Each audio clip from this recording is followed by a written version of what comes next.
Hello, folks. Welcome back to World War II TV. And over the last few weeks, we have talked about pattern driving and dashing to the Rhine. We've looked at various Allied units in the campaign into Germany in late 1944 and early 1945. Very intensive shows we've done with lots of maps and lots of Google Earth images, all that kind of stuff. But what was the German plan to stave off those advances? Anthony Tucker-Jones joins us to talk about his new book, Rhineland, Hitler's Last Defense. And you'll be pleased to know we're not going to do maps and photos. We're just going to talk about what the hell the Germans are actually going to try to get out of this. So good evening, Anthony. How are you today? Hi, Paul. Many thanks for having me back on. So the topic we were discussing with all these other authors and historians about the Allies pushing is that after the Battle of the Bulge, which you've also written about and come on World War II TV to talk about, is that your average World War II enthusiast kind of loses interest and feel that it's like a fait accompli now. The Germans are defeated, and it's just a question of kind of the liberation of the concentration camps and the death camps and VE Day, and that's an end to the war. So writing about the Rhineland, for me, we were talking about writing before we went live, is you're kind of starting off from a sticky wicket of the fact that people aren't necessarily interested in that. So how do you make a subject like that compelling? Because it isn't something we talk about, and we should. Yeah. Well, foremost, those battles in the final months of the war are quite desperate, particularly, obviously, for the Germans. So for me, that's what made it interesting. But you're right. People kind of see, particularly the Rhineland battles, as sort of a footnote, because D-Day is far more interesting. Arnhem's far more interesting. North Africa, we've got El Alamein, that's more interesting. Even Tunisia, maybe campaigns in Italy. So those final battles in sort of February and March of 1945 aren't, I don't want to use the word, but they're not sexy. They're not, and the problem is because they're so muddled, they are quite difficult to actually build a coherent picture of.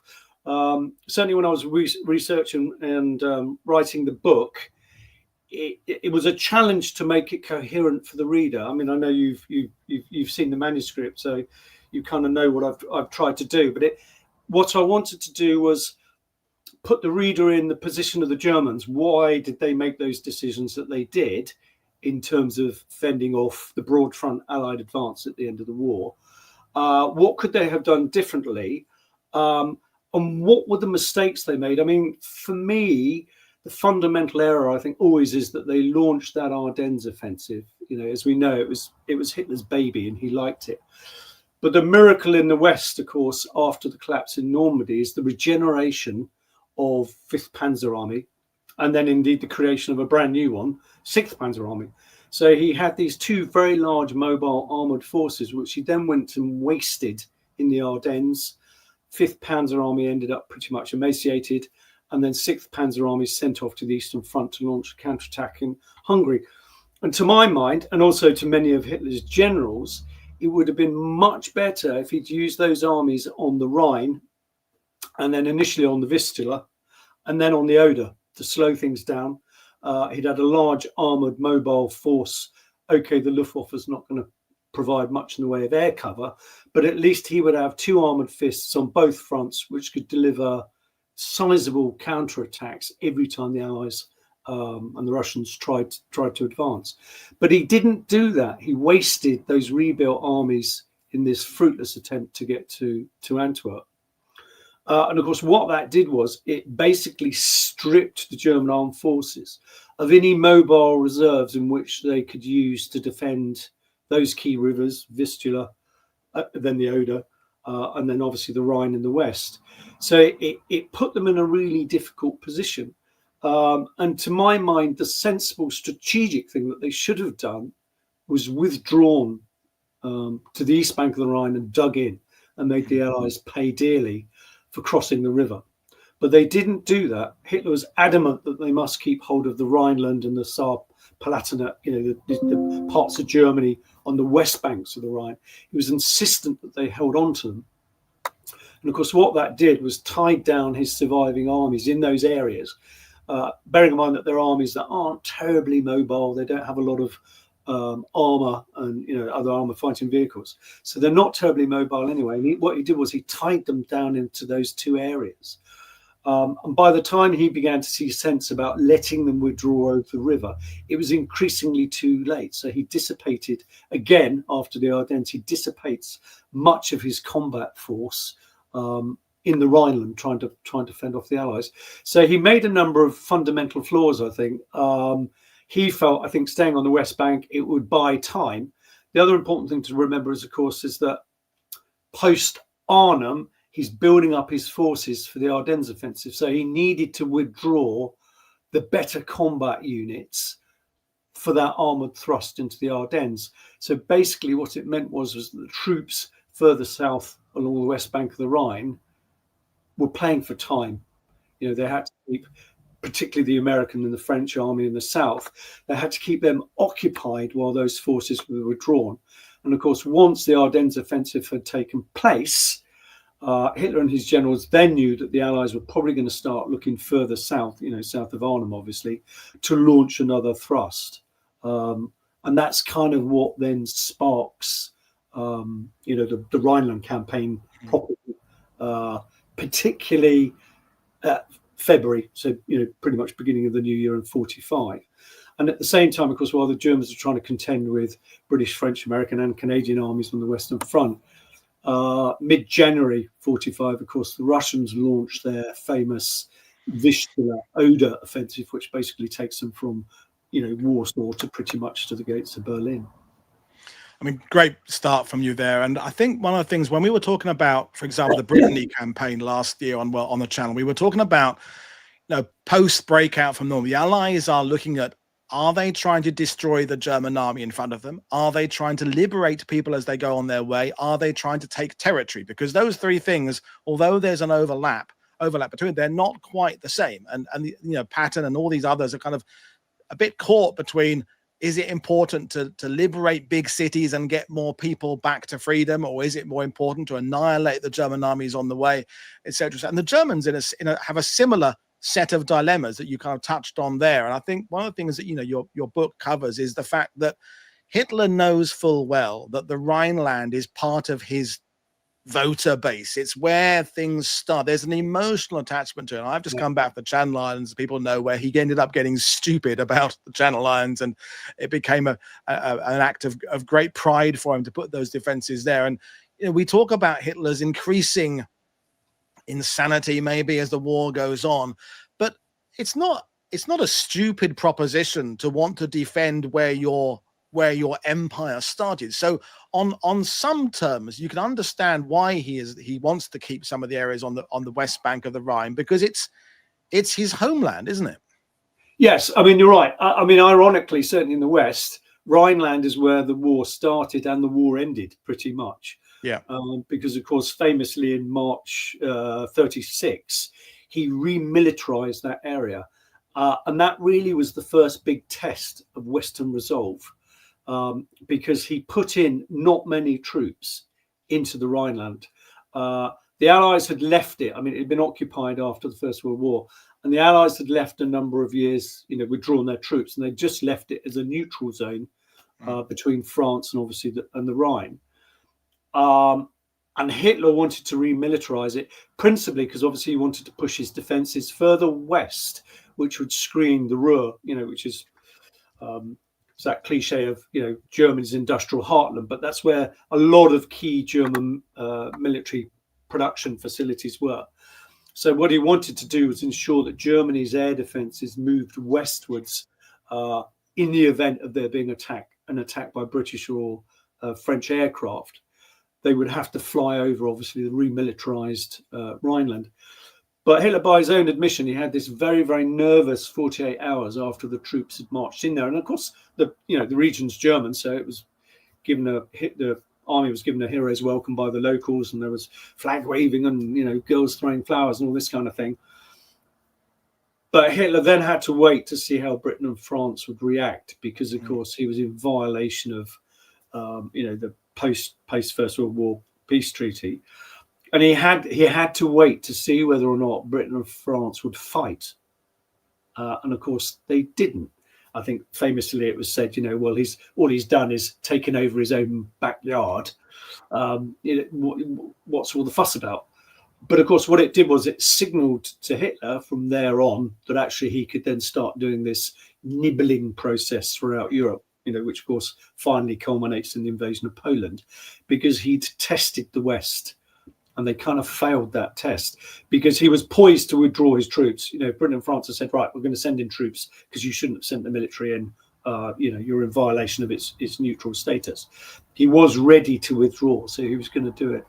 But taking us back to 1945, yeah, you're right. I criticised him for clinging on to it, but there was a sound strategic reason because, of course, it formed a buffer before the Rhine, and therefore screened the major Rhineland cities on the river where there are major bridging points. So, of course, famously Remagen, probably the most famous, but also Cologne, Bonn, where else have we got? Düsseldorf, Duisburg, all these major German cities, all along the Rhine, all with major bridges.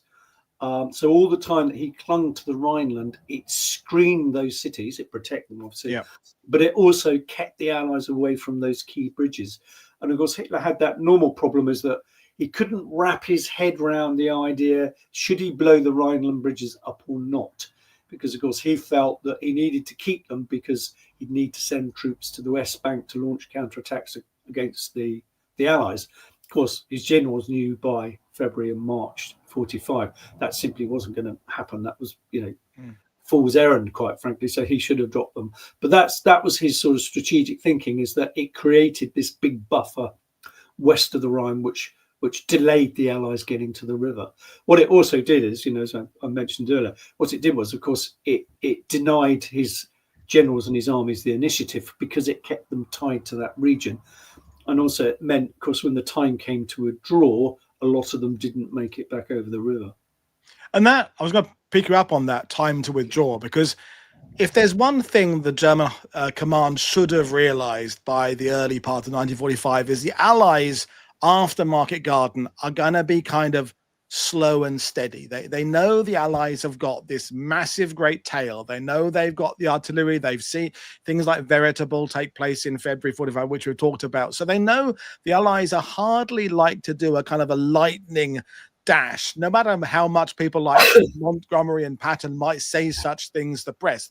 They must have realized, the Germans, the Allies, going to be this sort of steamroller pushing ahead slowly rather than which means that theoretically, that holding the Western Bank there, as you're talking about, and the Saarland and Rhineland, Hitler would have time to organize a withdrawal, providing he, does it at the right moment. It's not like, I know we're skipping ahead. There were units that got encircled and cut off, but he should have had the information to know, okay, we will hold until this point, that his commander said, okay, with this crucial town here, this crucial crossing point there, when they get near there, then we fall back, because that's sort of what the Germans have been doing, falling back from Russia to is just, okay, but knowing when to twist, knowing when to stick, and then they would all fall back and then start again. So he sort of treats the Rhineland differently to that, because he leaves them there too long, doesn't he? What's your conclusion as to why he left them there too long? Was it his decision making, or was it the Allies going faster than he was expecting, or a bit of both? Well, I think in some ways the Allies did him a favor, because, of course, we didn't realize at the time the importance of Arnhem. On the scheme of things, it's only a corps level operation. It's not that big. Had it worked, would Monty have got over the Rhine there and hooked into the Ruhr? I don't know. Even if he'd got over the river, the Germans might have reacted.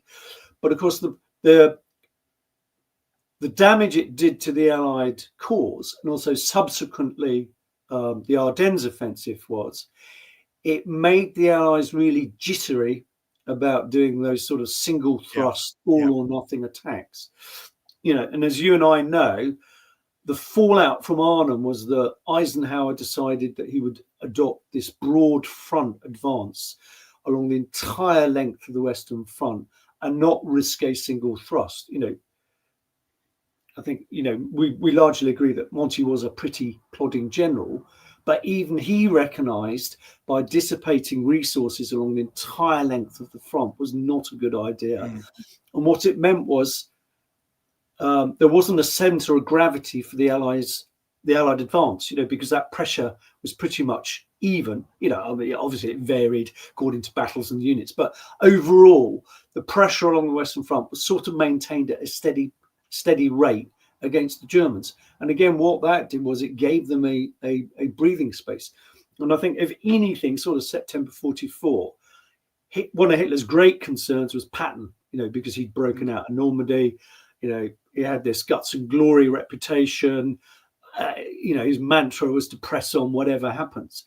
And it's interesting that some of the reconstituted and the new panzer brigades that Hitler had put together were thrown into the Lorraine to try and stop Patton, because clearly Hitler was beginning to think that maybe Patton might be a threat there on that sort of southern central part of the Western Front.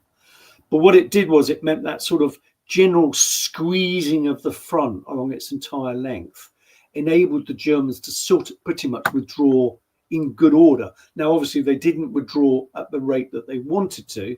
And of course, that then increasingly became an issue as their front began to buckle. But the other thing we haven't touched on is it was only after recently rereading the manuscript for the Rhineland book, I kind of thought it should have been called the Battle of the Forests, because what the Germans did very cleverly was they anchored themselves on the geography. And as a battlefield guide, you'll know how important geography is, because it shapes how a battle develops depending on where there are hills, where there are gaps or valleys, and what the Germans did, of course, was that they dug in places like the Reichswald, the Hochswald, Monschau, all these woods, and they dug in. And as we both know, they are not good for armored warfare, because essentially you're looking at trench warfare. There's an element of siege warfare as well, because of course the other thing I haven't mentioned is that the western part of the Rhineland was screened by this thing called the West Wall, which was Germany's answer to the Maginot Line. So Hitler had all these fixed defences, which was, again, another reason why he dug his heels in along the Rhineland and on down the west bank of the Rhine, because he had these fixed fortifications that pretty much ran from the Belgian border all the way down to the Swiss border. And they'd been built during the 1930s. And of course, as the Germans began to withdraw, what they did was they resurrected these defences and tried to refurbish them, again, with a view to using them to slow up the Allies. Again, obviously, because Hitler wanted the lion's share of his reserves for the Ardennes offensive. So what they did was they dug in on the west wall. We know it as the Siegfried Line. Dug in on that, but also used all the natural features west of the Rhine as really good stop lines. I'm sure you've discussed Operation Veritable, and we know what an awful operation and campaign that was, because the Germans were so deeply dug into that forest. It took a lot of resources, blood and treasure, as they say, to get the Germans out, and they did that time and time again. They traded ground in Allied blood, which worked quite well, because what they tended to do was overstay their welcome, so it would get to the point where the Allies were going to break through their lines. Common sense would be that you withdraw to the next stop line, but often they didn't do that because Hitler wouldn't give them permission. It was this constant do or die order that you die where you stand. Because the fortress city, Aachen, we talked about last year, and then there's the ones on the facing the Soviets as well. Is there's benefits to it. I mean, not least of which is the Allies aren't really good yet at urban warfare. I mean, they get better at it, but it's not something that collectively the US First Army and Third had really been doing. Some individual units had done a bit of kind of what we'd call fibula these days, but not really. So that kind of fortress is I'm not going to say that the Hitler has any aces, but he has some kind of high scoring cards. Ace seems to kind of suggest that he could win, but there's also the factor that we've discussed a lot is that Allied morale coming out of the winter is pretty much rock bottom. Yes, they've pushed the Germans out of Normandy. Yes, they're gradually pushing them up Italy. The Luftwaffe is arguably a spent force, but it's the winter of the most desertions in the American and British army. It's the weather is crap. Everyone just wants to go home. So we started this by saying, and your book talks about it, that it's delaying the inevitable. But is there a third option? Is there an option of some kind of suing for peace that would benefit both sides? I know that Churchill and Roosevelt have signed the unconditional surrender, but is there a glimmer of hope that there is an alternative? Is public opinion of the Allies such that they don't want more losses, do they? Mums don't want to lose more sons. Wives don't want to. Is there a viable solution that is not defeat for the Germans? I mean, you're spot on, because, of course, although the Allies have increasingly got this overwhelming manpower, British Army and the Canadian Army, of course, are scratching around for replacements. Certainly Britain and Canada are beginning to run out of troops. So there's that issue of the wars coming to an end. So we want to be conservative in our operations, if you like, to ensure we don't have unnecessary loss of life. And the other thing to remember with the Americans, of course, is just prior to the Ardennes, they had a lot of new divisions arrive from America. So they've got a lot of green divisions that don't really know their business. And you're right, particularly for the American army, dealing with these, the West Wall becomes a bit of an issue. They become really good at it once they've, they trained before. Actually, to be fair to the American army, they did train before they started, assaulting sections of it. But they kind of had to learn that skill on the run. Famously, of course, Brits and the Canadians have been blooded in urban warfare, if you like, at Caen. And then likewise, of course, the Germans had to overcome, sorry, not the Germans, Freudian slip there. The Americans had to overcome the German garrison in Cherbourg. So, during the Normandy. And Saint Malo and Brest, there's a Brittany campaign. They were kind of tasters. But of course, particularly with Cherbourg and Caen had to be overcome, but with the Channel ports, pretty much what we did was siege warfare, just sit outside and hope they ran out of food or ammo. Once it became apparent they weren't going to come out, or we wanted a port, we'd overwhelm it. But that was a slower process. But of course, in terms of breaking through the West Wall, it had to be done quickly and efficiently. So I think, yes, you're right. There was a certain reticence, I think, on the end, on behalf of the Allies. Particularly if you'd fought from Normandy to the Rhineland, you're increasingly worrying, am I going to get home? I've got this far, my luck's going to run out. And then you touched on it a moment ago. You're right. Of course, from Hitler clung to this delusion that Britain and America would fall out the Soviet Union, which I think, with the benefit of hindsight, actually now doesn't seem quite so silly. I mean, Churchill and Stalin's relationship had its distinct low points during the war, as well as some okay points. But as you said, come the 1950s, it had gone pretty sour. But I mean, I suppose from that point of view, that the fact that the Allied relationship and Hitler and the Germans are judging it by how fractured their relationships are. So, don't forget, Hitler and his senior commanders would have seen all the press furore over Ardennes, the row over Montgomery, claiming he'd come to the rescue and offending Ike and the American generals and all that. Say, Hitler had a good intelligence system, so he was aware that there were these stresses and strains. What he didn't realize was that they weren't going to break the alliance, and of course that's what he hoped. So even for us, the Red Army and the Soviet Union were strange bedfellows. As we know, Churchill detested Bolshevism, he detested the communists, but he knew to win the war we needed to keep the Russians on side. So he was not going to cut to a separate deal. Both at Tehran and Yalta, Roosevelt and Churchill had reassured Stalin that this is not going to happen.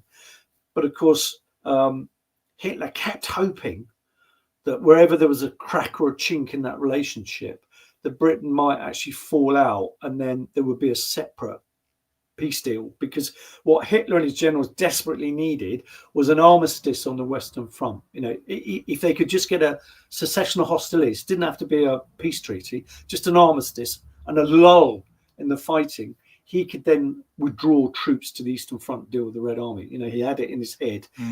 He could work a miracle on the Eastern Front if he could just keep the Western Allies quiet for a bit. And maybe if he defeated the Russians, then he would turn back again to the Western Front if need be. So he kept thinking that a miracle was going to happen. And I think in part, of course, that was shaped by the constant miracles that his generals had worked on the Eastern Front. Even when armies were trapped in the pockets, and his particularly the SS, always managed to cut their way through and relieve something. Yeah, they were good at kind of pulling a rabbit out of the hat at the last moment and not being completely defeated. I mean, this is we'll put some questions from the viewers later on. I think we're going back to what I said at the beginning, that there's this sense that after the Bulge, the line the Allies are on is determined, the outcome is determined, there's nothing that can change. But there are these variables, exactly how the end can come. And as you say, the Allied relationship wasn't on thin ice, but it hadn't been perfect. And there was a possibility of it falling apart, I guess. Well, and also, of course, Hitler would have been aware that by, certainly mid to late 44, America is the senior partner. Yeah. Britain is no longer in the strategic driving seat of the Allied war effort. Churchill now is basically, in the nicest possible way, second fiddle to Roosevelt because, America's got more boots on the ground. It's got more resources in the fight. So that's quite unacceptable. But I think Hitler was hoping that sort of Churchill bulldogness would be tempered by perhaps Roosevelt going, we're losing a lot of American lads here. Maybe we should think about, he was just, again, Hitler was constantly hoping that this demand for unconditional surrender would be rescinded. Because, of course, it gave, and that's another reason why they fought on the Western Front and on the East, why they clung in the Rhineland, is there was nowhere for them to go. All the time that unconditional surrender was on the table, it means you lay down your weapons, but you not only lay down your weapons, but you accept being occupied. And there's no pride in that. And of course, German pride had taken a massive blow at the end of the First World War, because they convinced themselves that they had won in 1918 and felt that they'd been stabbed in the back subsequently, that they had been defeated dishonorably because we'd starved them into submission, and that they'd, So they, again, the German mindset was, we are not going to accept the same conditions that we did after the First World War. Now, of course, the reality is that they were not in a position, to take that stance. But of course, that's how they felt. And again, you can understand it, that they felt that, because again, that's partly why the attempts to kill Hitler, although quite numerous, were fairly low key and limited. Because the German military knew, for instance, in July 44, if the bomb plot had worked, would the Allies have rescinded the unconditional surrender demand or not? Because in which case the military would not have gained anything, because they'd still be in the same, they'd still be in the same boat. So I think you're right. That's 44, early 45. It's still a bit of a movable feast. I think as far as Hitler's concerned, he's hoping for some sort of political breakthrough, and he's hoping for some sort of miracle to happen on the battlefield. And of course, he thought that miracle was going to be delivered by the Waffen SS, in the Ardennes, because if they delivered, that would have slowed down the war by taking Antwerp. And then likewise, of course, while the Rhineland battles are ongoing, Hitler sent 2nd SS Panzer Army down to Hungary to launch a counterattack against the Red Army there. So again, he was hoping that it would give the Red Army such a bloody nose that it would pause and that its advance would slow down.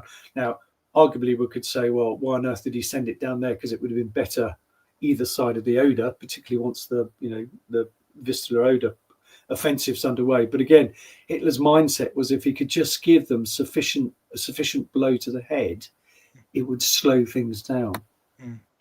I want to turn your attention to the Rhine itself. I mean, because it's obviously a huge focus of the book, and it's been a huge focus of what we've been talking about on the channel in the last few weeks. Because, although we've been talking about varsity and things like that take place in March 45, 80 years ago last week, the Allies have been nudging towards Germany and the Rhine back in the autumn of 1944. So it was a long time coming, this campaign. So the Allies, when we always talk about the fact that a lot of our learning is from the Western point of view, because we read what Patton was thinking and Bradley was thinking, Montgomery and Hodges and all that. And there's a sense when you read the memoirs that everybody felt that the Rhine was the last hurdle. And once you're across the Rhine, it is a matter of just pushing on.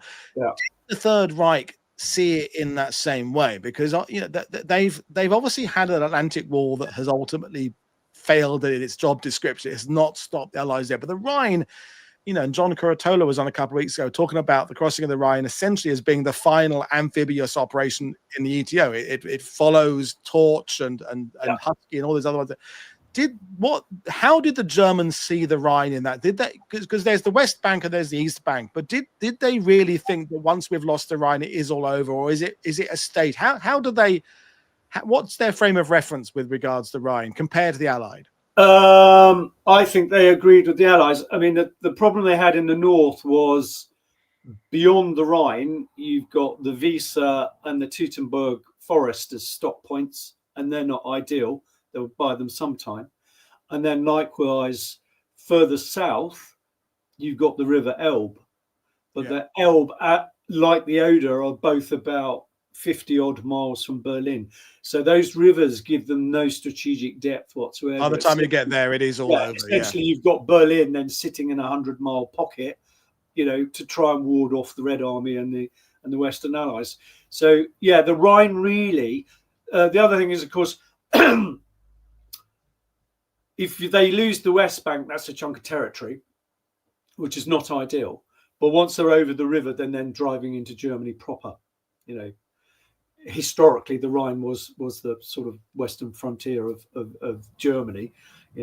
Let's face it. The French and the Germans have always argued over who owns, the Alsace, whether it's German or French. So that sort of frontier area has always been open for dispute. But once you're over the river, you really are into Germany. So for the Germans, there was no strategic depth once the Allies are pushing on Magdeburg and the Elbe.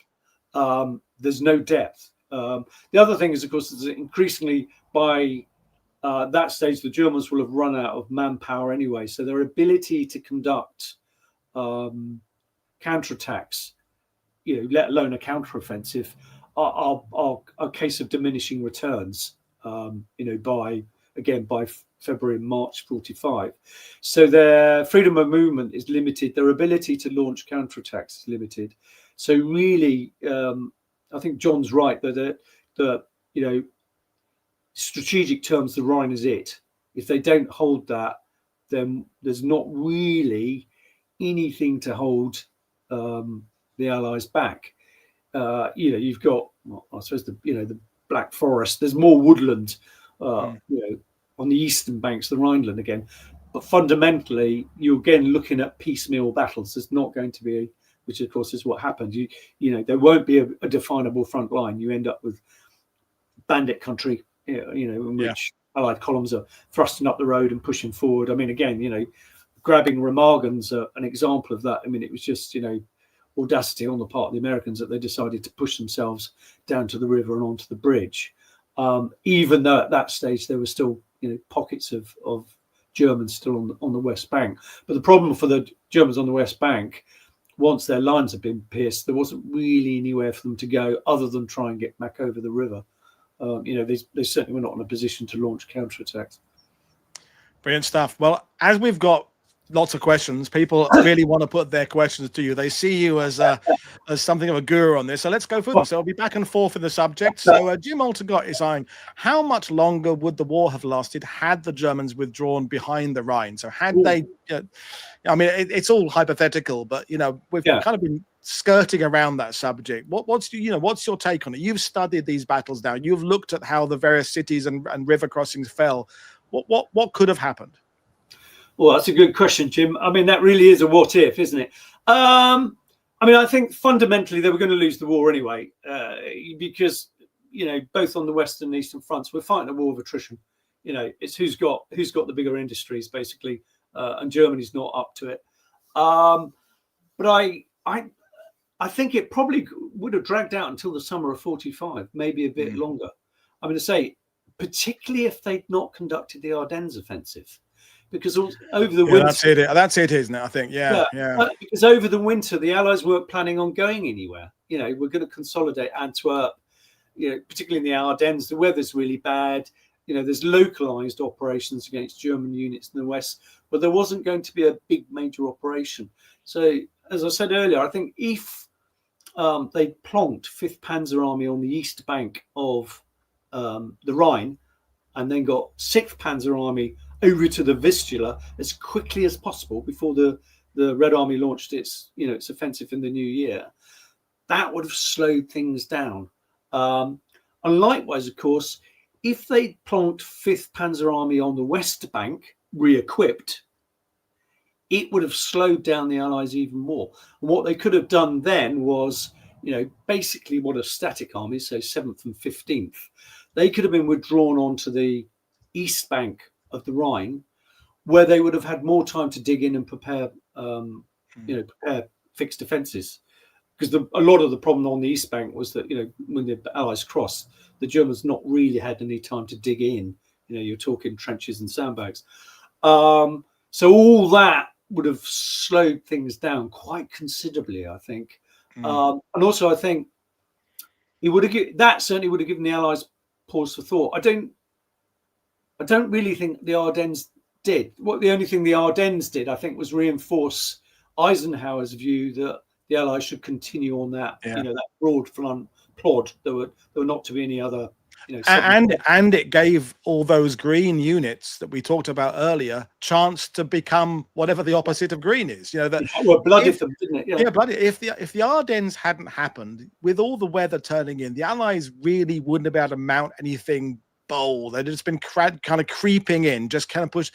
So all those units that got pushed into it ended up getting.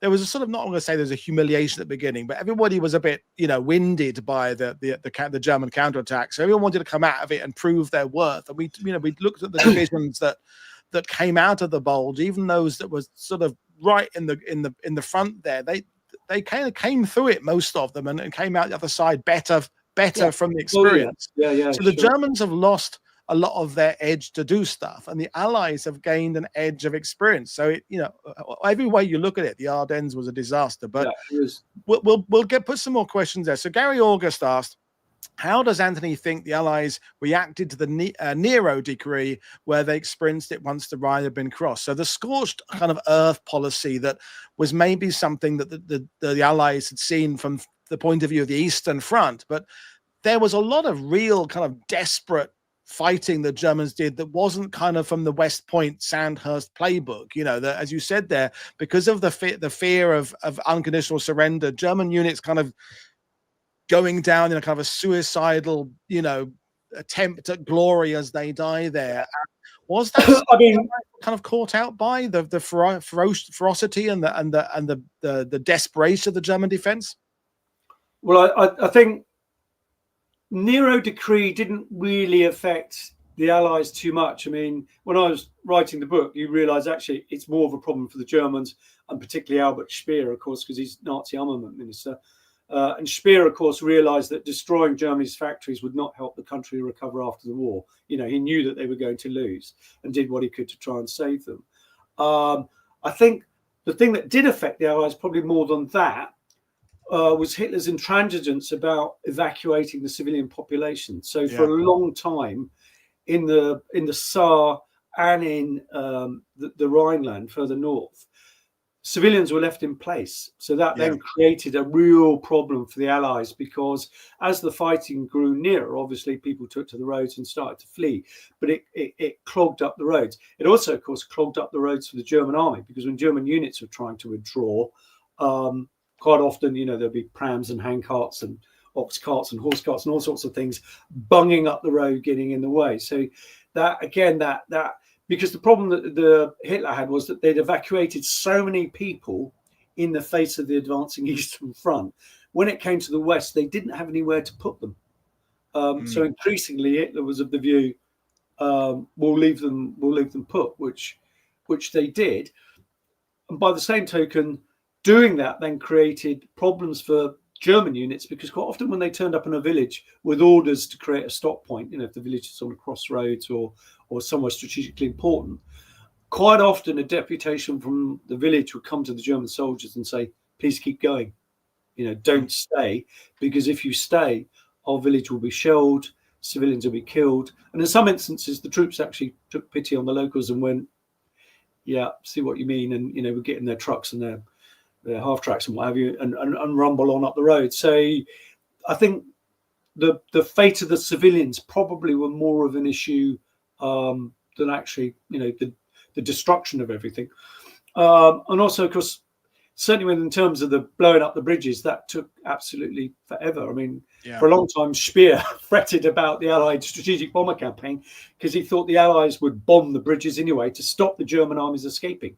They actually did some studies to see, was it feasible for bombers to knock them down? How quickly could they do it? So for a long time, the Germans were actually worried that the Allies would go, we're going to trap those armies on the West Bank by dropping the bridges ourselves. So there was that mixed, Hitler's generals needed them kept open so they could withdraw. Ideally, the Allies either wanted them destroyed to trap the armies, or again, needed them open because it would facilitate a breakout across the Rhine much quicker if those bridges were intact. So there was this whole sort of dilemma amongst Allied High Command and the German High Command as to what they should do with those bridges. Now, as we know, eventually they dropped all of them, apart from famously Remagen, which ended up dropping itself because it underwent so much punishment.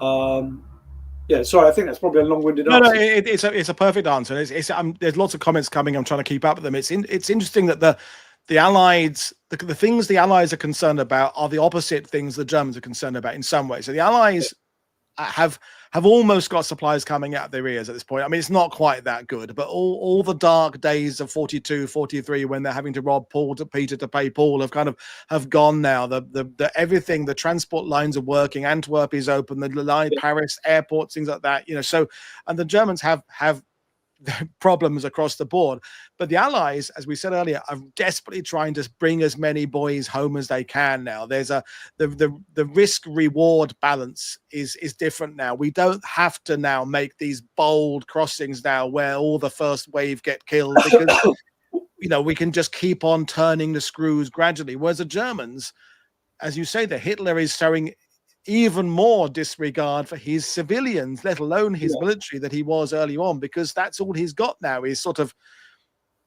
almost kamikaze-like, suicidal, fortress city, defend to the last man thing. Well, which I think, Paul, you put your finger on it earlier. Once the Allies had agreed to the Red Army taking Berlin, what was their objective?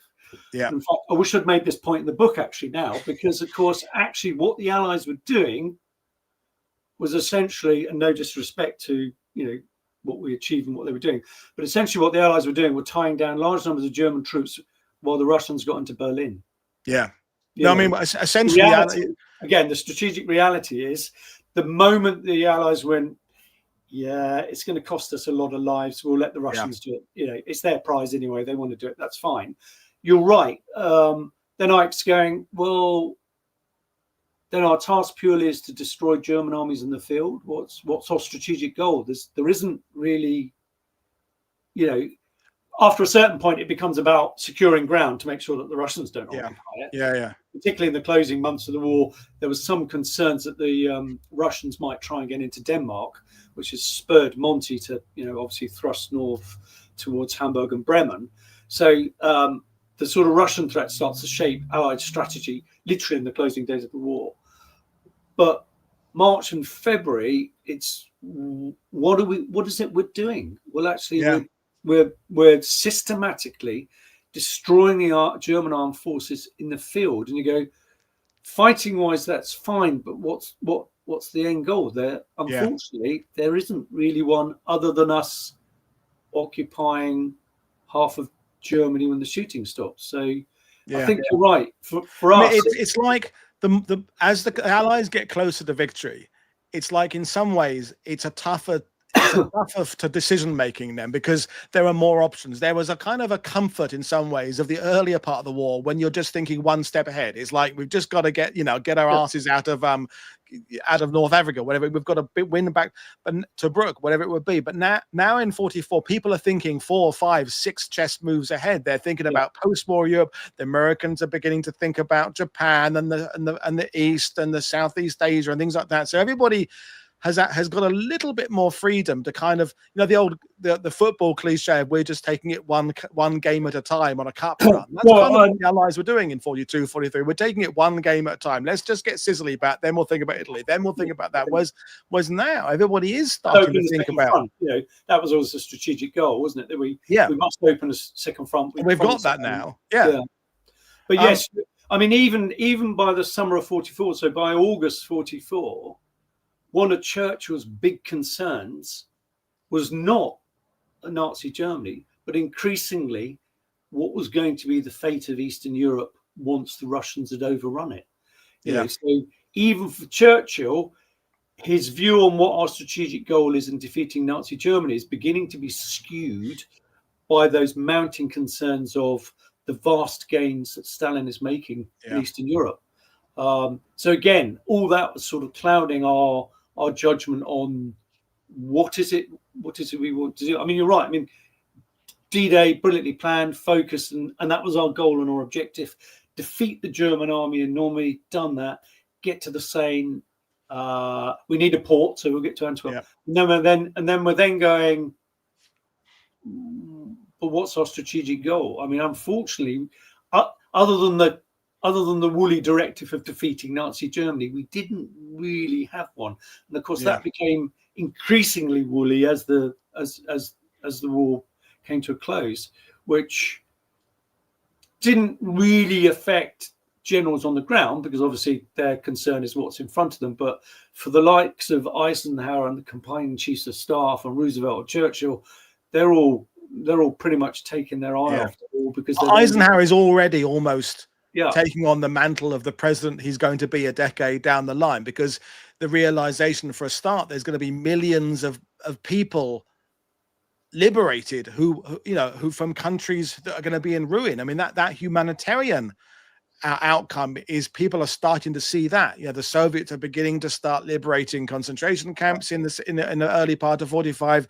There's a realization of all the mountings of displaced personnel. We've seen it in France, cities there, people fleeing back to where they're coming from. So there's a lot of things, as you say, they're on the cards there. But well, there's conversations going nice all over the place, which is fantastic. I'm going to put some bringing it back to the Rhine. Of course, I think that probably partly explains why there was so much indecision about getting over it. Because we're both aware that obviously the big set piece was plunder, but you have to go, actually, there's a hell of a lot of stuff we're going to deal with when we're there. The Americans got over it 3 times already, so they could have shifted. I mean, obviously the focus was in the north for the Ruhr. That was, again, arguably that's a strategic goal, because if you take out their industries, they're done for. But most of those are in ruins anyway, and the Germans have run out of raw materials, so they can't make anything anyway. So actually, Ike could have moved his center of gravity further south. Remagen, not great tank country, but it didn't have to be just there. They could have got over the upper Rhine rather than the lower Rhine. But again, I think that sort of hesitancy, I think in part was shaped by the, once we're over the river, what exactly is it we're supposed to be doing? Well, to bring it back to the forests and things like that we were talking about earlier, John Sowerby asked, I understand that Ike thought the Black Forest wasn't a good place to attack through, but do we think that stopping divas from crossing the Rhine when he reached it was the right decision? So there had been these probing pushes towards the Rhine earlier, and then so although the focus of your book is sort of, it's not exclusively the German side, you talk about the Allied side, both sides are, as you just said, they're kind of uncertain about what's going to happen when they make that first foray across. So what's your response to that there and the Black Forest? Well, again, it's down to strategic goals, because of course we've not mentioned, because we've got D-Day, but in the south we had Operation Dragoon with the Allies landing on the French Riviera in August 44. And you ended up with the US 7th Army and the French 1st pushing up north, obviously up along past the Italian border, past the Swiss border, and then to the Upper Rhine and to Germany. But of course, the goal again was always the Ruhr and the north. So there was less desire to get over the river. And one of the things I did explore actually when I was researching the book, was the issue of Patch's 7th Army getting over.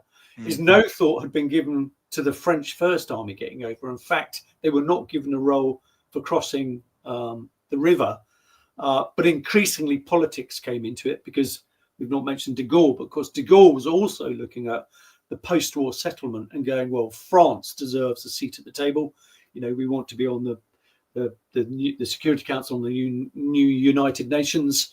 We want a section of Germany when it comes to the occupied zones in West Germany, and we also want a seat at the table in Berlin. So de Gaulle ended up doing this major land grab, in the south, by conducting this unauthorized Rhine crossing. Again, it's a forgotten operation. I mean, it was new to me. I didn't know they'd done it, but they did this core-sized, sizable crossing. Fairly light resistance, but still resistance. But the French themselves then found themselves embroiled in the Black Forest, where there were about 15,000 German troops. So a lot of them. But when you start doing the numbers, you go, well, that's about a division. But of course, they're not all teeth arms. The other thing is that there'll be Waffen-SS, there'll be Luftwaffe personnel, Hitler Youth. It's a right old mix-up.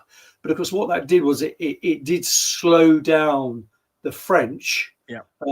Meantime, the Americans are crossing, just to the north of them. I think it was Worms, wasn't it, or Worms, where they crossed over. Because we tend to forget that. We go, Monty, sort of 24th, 25th big crossing. The Americans were doing it roughly the same time as well. And of course, famously, Patton stole his thunder by getting over it. Was it Nierstein and Oppenheim? The day before, and initially wanted to keep it quiet, because I think he didn't want to offend the Brits or Monty, but I think his main reason for keeping it hushed up for a little bit was he was slightly worried. He doesn't want to, trumpet his success if a counterattack chucks him back over the river. So he waited for a little bit until it was clear that his foothold was secure, and then he's telling Bradley, sing it from the hills, Third Army's over the river, and the American Army's got another foothold over and above Simpson in the north of the 9th. So our focus again, as military historians, we tend to just look at plunder, but actually there were all these crossings taking place roughly the same time, the full length of the Rhine, even down in the south with the French. I think that brings me to my next question, because although the title of your book includes Rhineland in it, exactly what we count as the Rhineland is kind of open to debate, isn't it? Because your book references Colmar and Saarland and things like that, and when you were on and you talked about the Germans in the Falaise pocket, although obviously that was an Allied victory, not a complete victory. I mean, but the Germans did kind of again pull some rabbits out of hats. You were able to kind of pinpoint some of the areas of the Falaise pocket where the Germans did do well against the run of play. So in your assessment of the Rhineland campaign, so taking it in the early spring of 45, are there any of the city battles or the particular battles along the Rhine or the Ruhr or the Saarland that you think, well, that's the kind of the one that had more of them gone that way? We've talked about the fact that there is potentially this political solution, that there is a falling out of the Allies, but in terms of military operational studies, is there anything there that you kind of think, well, that's where the Germans are doing it best? If they'd spread it that along the front, which were the ones that kind of give us the clue of what the Germans could still do well? Well, I think they pretty much did what they did in Normandy. So they fought a really good defensive battle with much more limited resources. Yeah. But the problem they had was that by this stage, they're facing very, very competent and well-equipped armies. The Allies have got better. Yeah. Yeah, with supremely confident generals. So I would point as examples to Hürtgen and the Reichswald battles. by any stretch of the imagination, they are defeats by the pure level of casualties. Yeah. The Canadians, the British, and the Americans suffered. Herkin, what is it? I think the Americans lost something like 30,000 combat and non-combat casualties. That's 2 entire divisions wiped off their order of battle, pretty much. So those defensive battles were really, really good. But what they did not do was stop the inevitable. Yeah. Now, logically, you would have said the Allies would have paused majorly after those battles to lick their wounds, bring up, replacements, deal with their combat casualties and all the rest of it. But they didn't. They just kept pressing on. They were relentless. And I think, again, a bit like Normandy, fair praise to the Allies. They were relentless, as relentless as the Germans were in the defence. And they kept up that pressure. So although the Germans fought exemplary defensive battles, they were essentially outclassed. And also, I think, certainly with the Rhineland, in the north, you're right. I mean, in terms of really, I looked at the battle for the entire river rather than just the Rhineland, includes the Saar, Palatinate and all the rest of it. But really, you would have expected the Germans actually possibly, one of the reasons that they clung on so well was, of course, they're defending German territory. So why wouldn't you? But what the problem they had was, once they were pushed back from those defensive positions, they had nowhere to go other than the river. So increase, because the irony is actually, I think probably those woodland battles, those forest battles, the German performance was much better there than when they were solely relying on the West Wall. The West Wall did not really prove to be any major impediment, quite frankly. As we discussed earlier, the Americans fairly quickly got bunker busting off to a fine art. You use flamethrowers to shut the machine guns up. You guys go around the back of it. You put hollow charges on the roof, or you blow the doors in, or you get satchel charges in through the apertures. The Americans got, well, and to be fair, so did the Brits and Canadians. But where the Americans were facing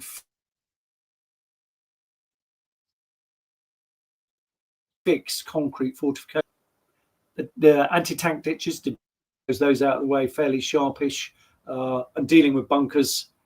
Actually, they had that off to a fine art. You're still trading bodies, but they knew what to do. They knew how to deal with them. Yeah. And also, again, as we both know, the problem with fixed defences is you lose all initiative. You've got nowhere to go. And traditionally, in military terms, of course, a fixed defence holds the enemy while you launch a counterattack. It pins the enemy down on those defences, and then your mobile force, like Blitzkrieg, your mobile force then comes in and delivers a knockout blow. But of course, the Germans never had the strength or the armour to do that. So they could hold the Allies for a certain amount of time. Again, in the Reichswald, the Hochwald and the other ones, they could hold them. But once that combat power of those units holding them was expended, that was it, and the Allies were through. In many ways, you've got to feel sorry for the Germans. And again, as we touched on earlier, they were hamstrung by Hitler's refusal to allow them to conduct tactical withdrawals, to try and husband their troops. Essentially, the Allies know what their strengths are and are playing to their strengths. And the German field commanders know their strengths, but aren't really allowed to do their strengths because of Hitler's, I mean, it's a cliche, but Hitler's meddling. Fortress cities don't do that, and as you say there, that defending a fixed line was something the Germans were never good at. Their best method of defending in Normandy was the ubiquitous counterattack, and then fall back and make the Allies do it again. So it's sort of defensive in nature, but it's aggressive defense as they fell back at the Soviet Union, I think, and now they're not really able to do that. No, and of course, what the Germans weren't allowed to do was draw on their experience on the Eastern Front. I'm sure you're familiar with the term elastic or flexible defense. Because on the Eastern Front, Hitler didn't like them with withdrawing, so the German generals came up with this, elastic, flexible defense, which meant they could give ground as long as they got it back again. Now, the further they got back, Hitler began to rely increasingly on city fortresses, and again, that denied them of any initiative because the troops couldn't go anywhere. But then, certainly during sort of 43 up into the summer of 44 on the Eastern Front, they had this thing called elastic defense. They could absorb an attack by giving ground, let the Soviets exhaust themselves, and then you counterattack and you come back. So there was for a long time, there was greater flexibility on the Eastern Front and more leeway for the commanders than there was on the Western Front. They just did not have that. They again, because the Rhineland's not, geographically that a big area, they didn't really have anywhere to go. So they lacked that ability to absorb Allied attacks, because it wasn't like they could withdraw and then come forward again. Part of that, of course, was because of their reliance on the West Wall. Well, in reference to your point about that particular tactic, General Patterson is saying you need lots of terrain to do an elastic defense not available in the Rhineland, which is a fair point. And Sheldrake, or the general, also said, going back to our comment about the Ardennes not happening, if the Ardennes did not happen, then veritable starts in January when the ground is frozen, so maybe less mud and congestion, which is a fantastic what if to think about. Is that the Allied advance is like the old mud in the Eastern Front, isn't it? If you go when it's still frozen, it's easy to move than when it turns to mud. So thanks for getting that earworm into my head. I'm trying to go to sleep tonight, Sheldrake. The corollary of that is that they would have run into a reconstituted 5th Panzer Army, potentially. So in which case the frozen ground would have suited. Manteuffel, wasn't it? It would have suited the Panzer commanders. We'll do a couple more questions. So a simple one, because we haven't talked about the book much, but Andreas is asking, are any of your books translated into German, and will this one be in German? Now you're asking. Not that I'm aware of. Over the years, about half a dozen different languages, but I'm not sure if any are in German. If a German publisher would like the translation rights, then get in touch. Yeah, my publisher would be delighted. Brilliant.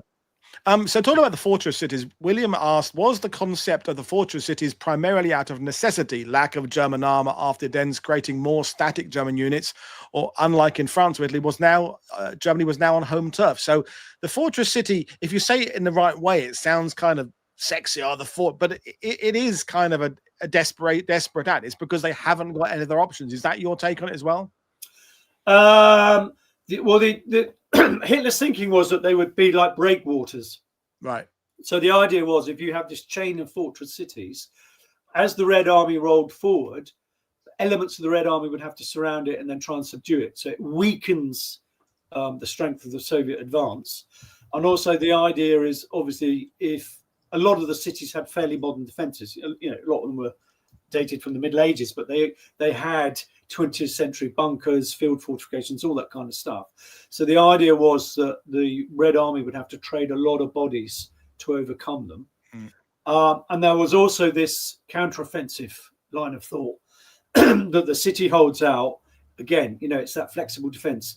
The Red Army dissipates itself against its defenses, and then mobile German forces would then counterattack and drive them away from the city. I mean, that was the theory of it. Of course, in reality, it didn't often work like that. And indeed, quite often when counterattacks were launched, they were not strong enough to get to the city, or if they cut another corridor open, it would get sealed off. Well, that's the kind of the 44, 45 counterattack ideas, that Hitler's thinking that he can put the resources in he could do in 41, and they always end up being half of the number of troops he was hoping, half the number of armor, half the number of everything, and it always ends up not quite working. I'm thinking of Mortain back in Normandy, things like that, is that they end up being lesser than what he'd hoped. But great question.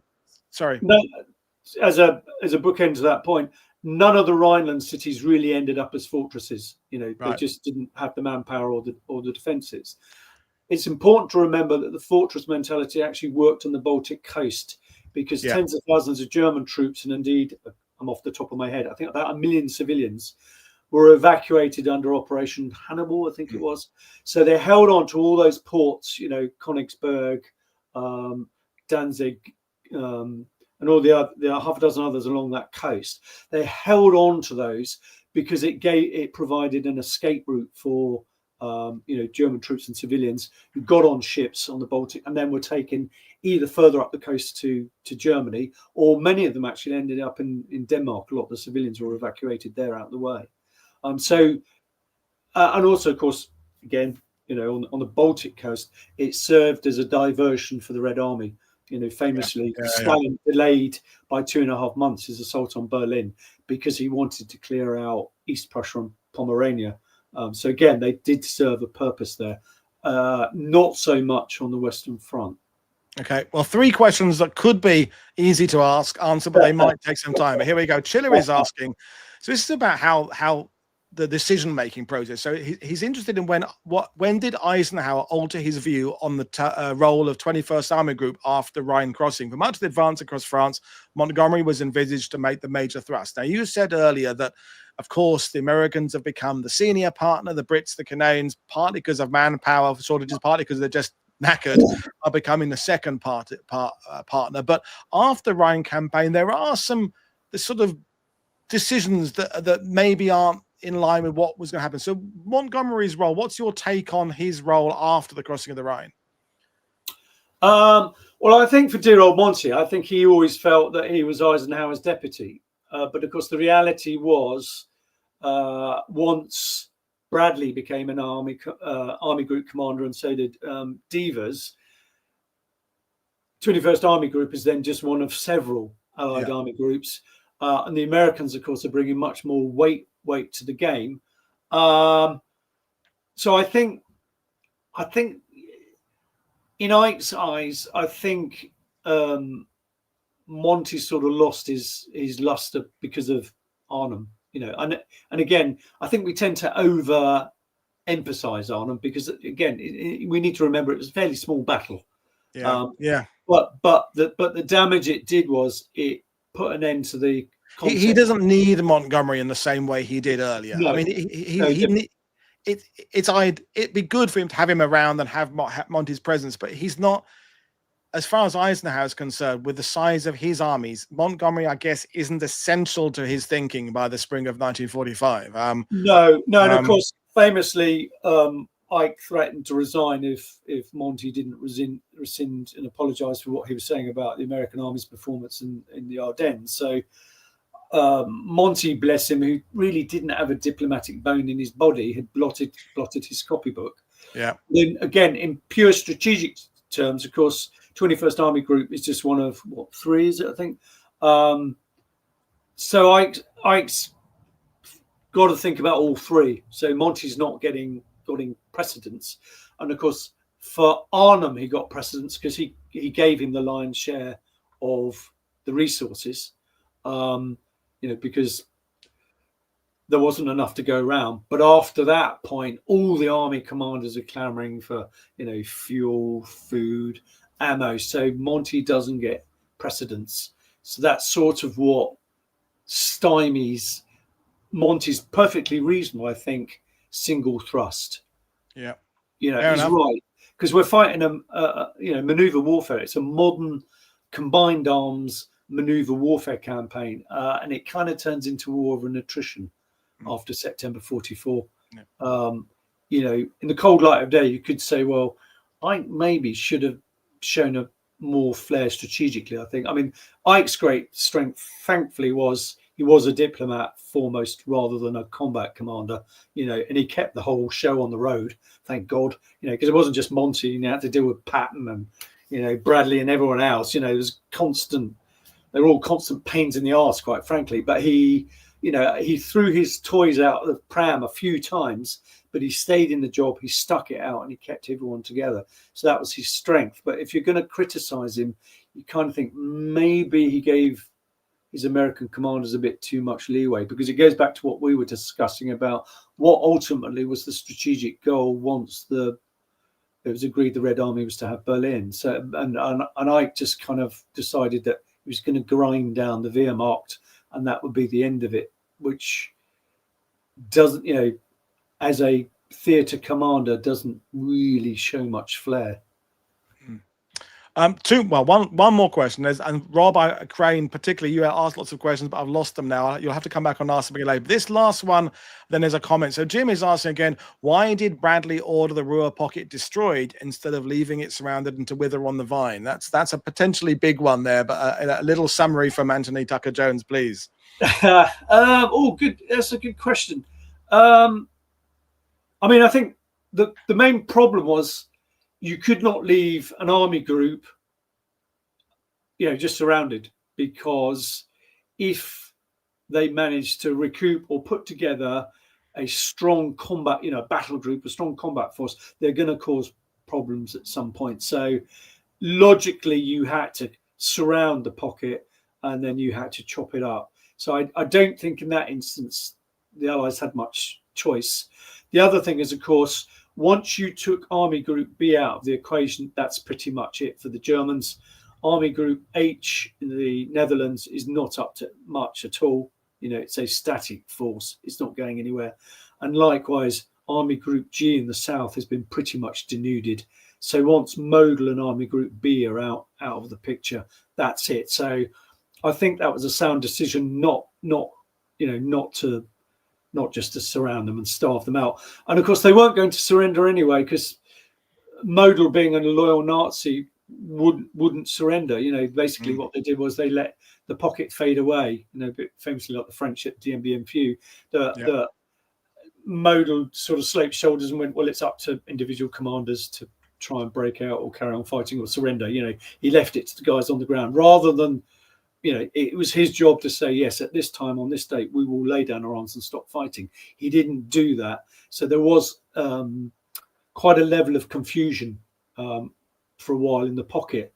Particularly, ironically, a lot of the senior commanders, the army commanders, surrendered themselves in their headquarters, leaving their men for a while, then not really knowing what was going on.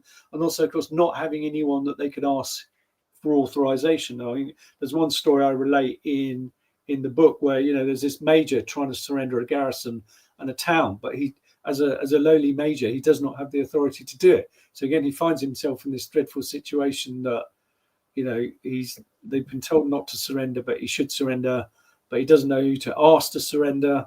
So he ends up in this terrible predicament.